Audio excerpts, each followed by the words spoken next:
Well, welcome back. As you've seen in that first clip, I've been having trouble with my Duramax starting. If it sits for anywhere between 4 to 7 days, it varies. Anywhere about a week though, I'll have a hard time starting. You know, sometimes it'll crank longer than others. Sometimes it'll fire up and then stumble and then catch itself and keep going. But it's been doing that for, I don't know, a few months now. So I don't know, I've kind of troubleshot down as best I could. Being that it cranks good, my battery's good, I've tested those. That all checks good. Crank, as you heard, it cranks great.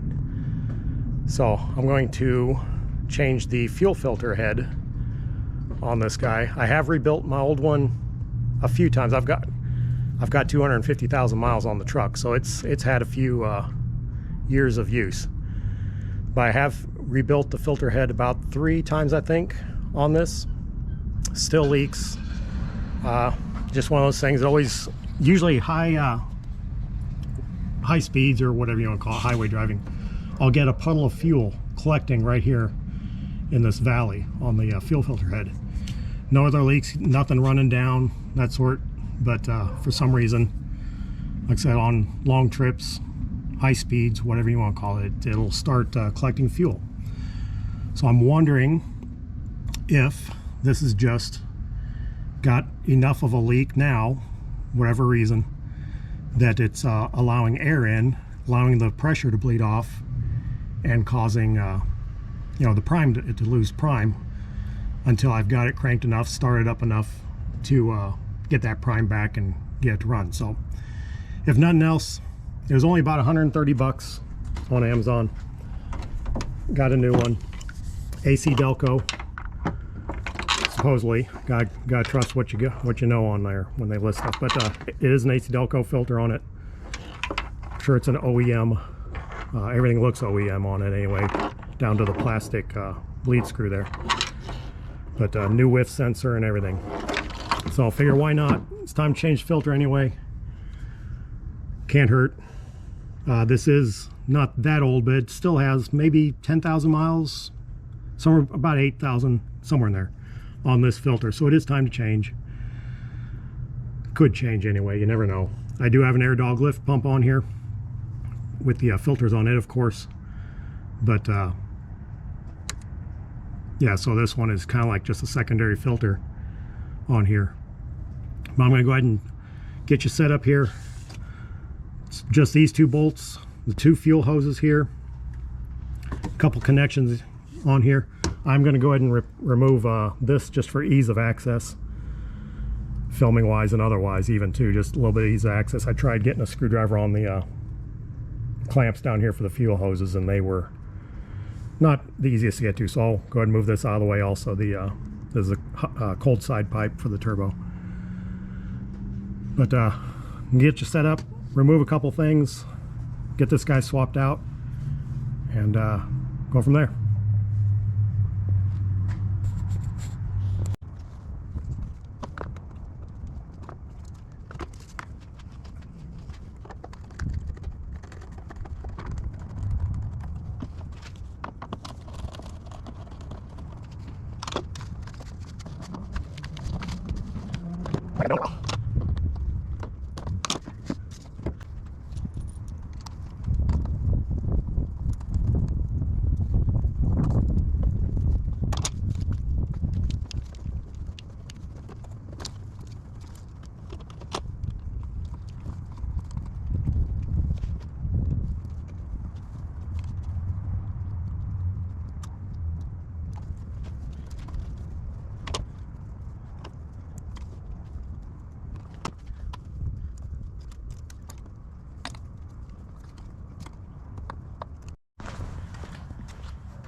All right, I paused you for a bit there because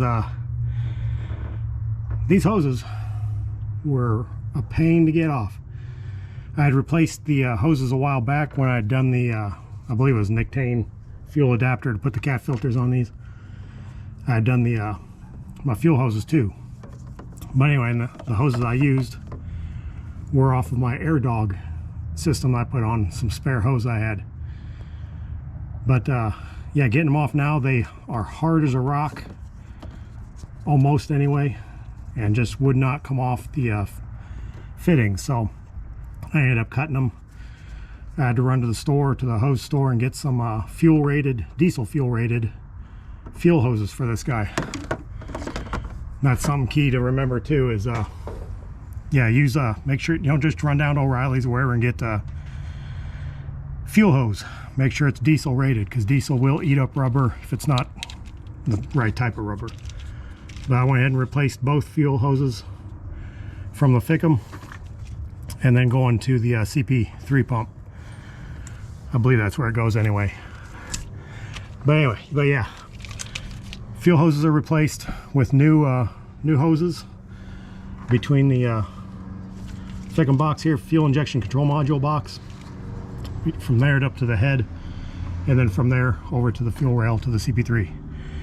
Anyway, I'm going to get you mounted back up, get this guy put back in, and wrap this up. That was a delay I definitely did not expect.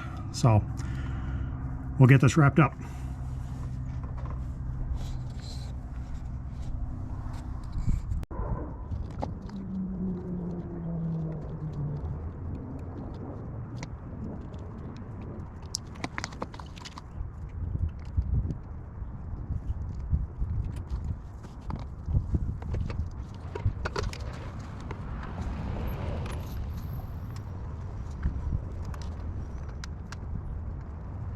Set up the down there. It comes with a filter bolt on the and a socket piece. Couple of spacer along the bolts. Since I don't have these short bolts, so I back in the bolts. And I need that spacer. Leave that in there.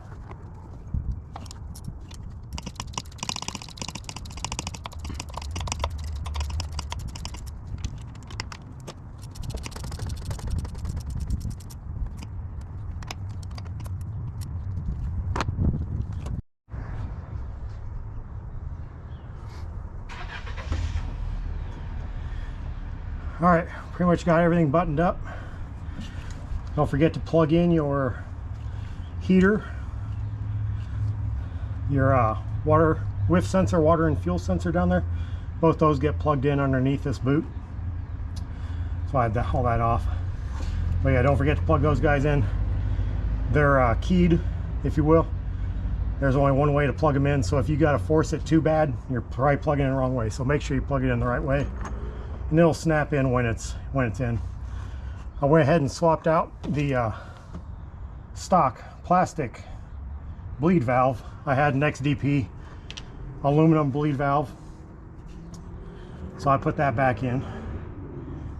It's a little chewed up, but it's heavier duty than those plastic ones. If the plastic one snaps, breaks off on you, you're screwed. You got to easy it out. You got to go find another one. I used to work at a parts store. Had a guy come in because his snapped off. We couldn't get one for him. Probably could get one from the dealer maybe, but yeah, junkyard, wherever.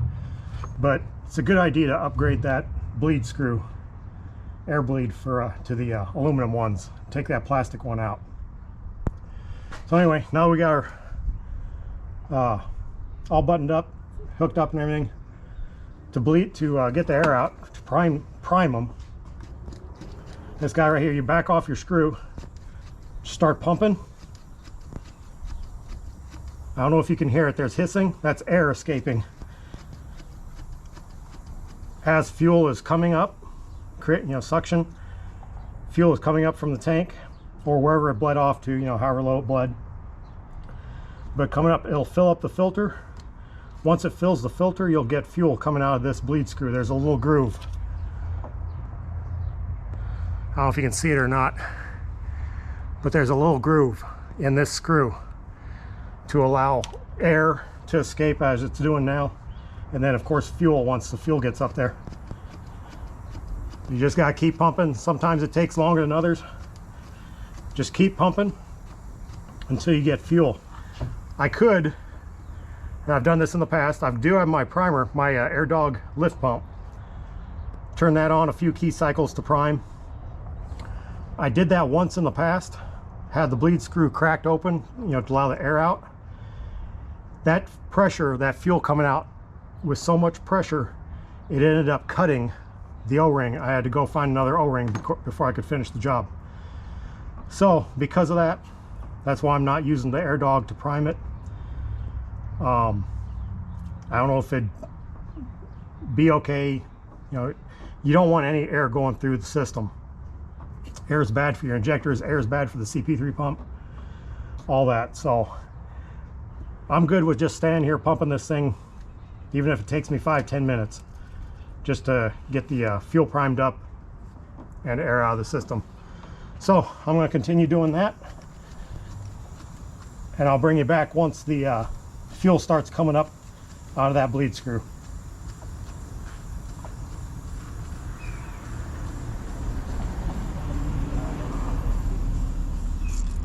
Okay, here you go. You see that? There, fuel's up, air's bled out of the system.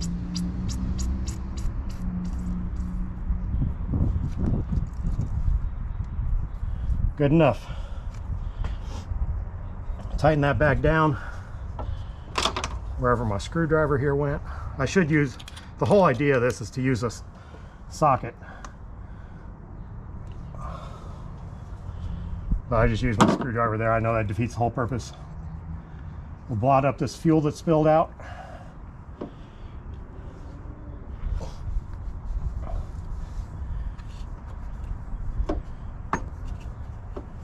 All right.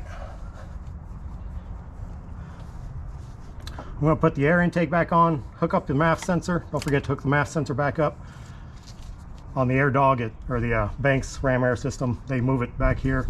Your stock system will be up here somewhere, or wherever, if you got an AFE system or whoever else, if they move them or not. But anyway, I'm going to button that back up, put the tube back on, MAF sensor, pick up my tools, get them out of the way here, and we'll fire it up. Might take a minute or two. It's primed, but it might take a key cycle or two just to get the rest of that prime out of there, get everything primed up.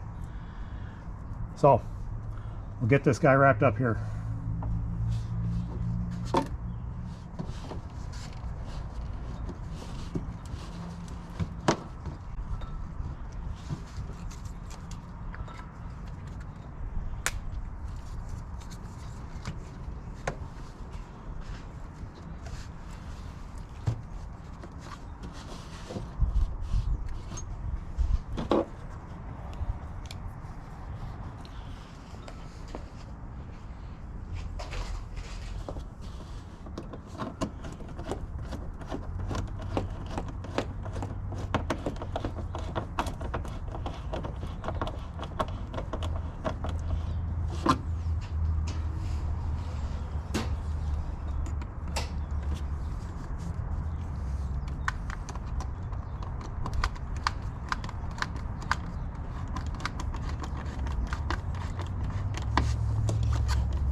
All right, there you go. One fuel filter head unit put back on, swapped out. I'll keep the other one, and then of course that fuel filter adapter for the aftermarket cat filters or whatever, Wix filters and that sort. Yeah, I'll keep that, of course. Maybe swap that out the next time, but for right now I'll run the stock filter again, AC Delco. Like I said, I've got the Air Dog on there too, so that's doing the primary initial filtering of everything, and this is just catching whatever else it might catch. If anything gets past that Air Dog, it filters down to less microns than this AC Delco filter does. So I could take it out of the system, but I have had my Air Dog fail when I first got it within the first year or so, a couple years maybe. It was under warranty anyway. I think they're lifetime warranty maybe even. Anyway, point being, I had my Air Dog fail, had to replace it. They replaced the motor free under warranty, easy, awesome. Hasn't failed me since. That's been 11 years ago or so now that it failed, and it's been fine ever since. So